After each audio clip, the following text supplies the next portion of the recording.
Google and Facebook are poised to see their combined share of the U.S. advertising market fall for the first time this year, The Wall Street Journal reported Monday. But luckily for Alphabet shareholders, the tech behemoth is already looking at compensatory streams of revenue. According to Reuters, in an unprecedented challenge to Amazon's dominance of the e-commerce market, Google is teaming up with retailers like Target Corporation, Walmart Incorporated, Home Depot Incorporated, Costco Wholesale Corporation and Ulta Beauty Incorporated to take a cut of their sales in exchange for facilitating sales by allowing retailers to list their products directly on Google's search platform. Products will also appear on Google Express shopping service and the Google Assistant for mobile phones and voice devices. In exchange for Google touting their products and linking to their loyalty programs, the retailers will hand over a slice of every purchase to Google. The search giant has tried to convince brands that partnering with it is their only hope of beating back the threat posed by Amazon. The pitch? Google is trying to convince brands that,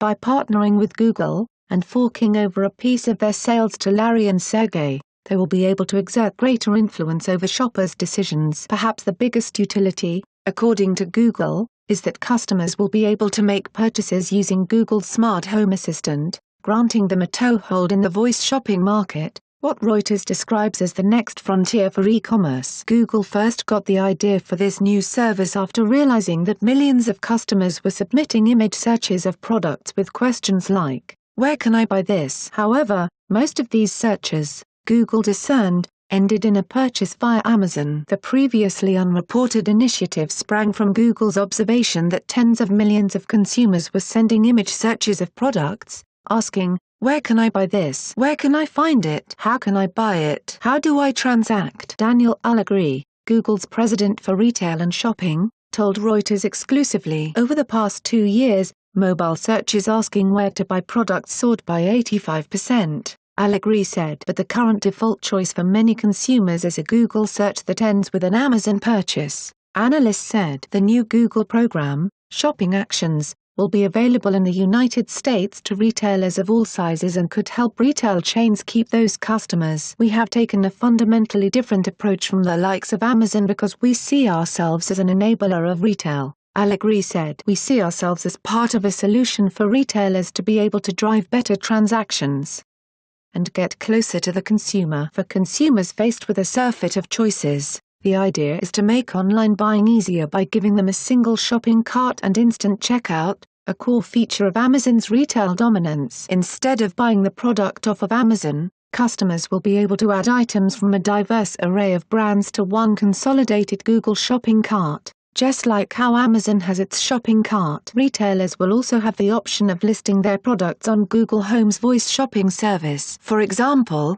a shopper looking for sneakers on Google on his phone can see a retailer's listing and add that to his Google Express cart. Later, the customer can stand in the kitchen and use the Google Home voice device to add paper towels to the same cart and buy everything at once. Retail partners saw the average size of a customer's shopping basket increase by 30%, Allegre said, pointing to early results from the Shopping Actions program. Ulta Beauty's average order value has jumped 35% since partnering with Google, Chief Executive Officer Mary Dillon said. Ulta sells makeup and skincare products from brands such as MAC, Estée Lauder and Clinique. Over the past 6 months, Target said the number of items in shoppers' Google Express baskets have increased by nearly 20%. On average, as a result of its tie-up with the internet company. Target and Walmart have already agreed to list their products on the service as they seek to outmaneuver Amazon. Brands are looking at Google as the enemy of the enemy, and that makes Google their friend, said Guru Hariharan, CEO of retail technology firm Boomerang Commerce, referring to the competition between Amazon and chains like Walmart and Target. Target shoppers love the ease and convenience of making their Target run without lifting a finger by using a voice interface, Chief Information and Digital Officer Mike McNamara said. This is just the beginning for Target and Google, he added. Target shoppers will soon be able to link their online account and loyalty card with their Google accounts and get 5% off on purchases and free shipping, McNamara said. But the implications for voice shopping shouldn't be ignored. Smart voice devices like Amazon Echo and Google Home will be installed in 55% of U.S. homes by 2022, according to Juniper Research. Amazon's Alexa platform could generate $10 billion in revenues by 2020, according to a report from RBC Capital Markets estimated. The question now is it too late for Google to mount a meaningful challenge to Amazon, or will customers migrate to the new service? Google, Amazon, and Facebook shares were lower as news about the falling advertising revenue, as well as outrage over Cambridge Analytica's purported use of Facebook data, hammers shares lower. Like and share this video on Facebook and Twitter if you agree. Don't forget to support this channel by clicking on the donation link down below and subscribing so you never miss any of our trending reports. What do you think about this report? Scroll down to comment below. Now if you are seeking the latest trends in fashion, and electronics and gifts and more at the best prices, please feel free to visit www.athismall.com. Once again, that is www.athismall.com.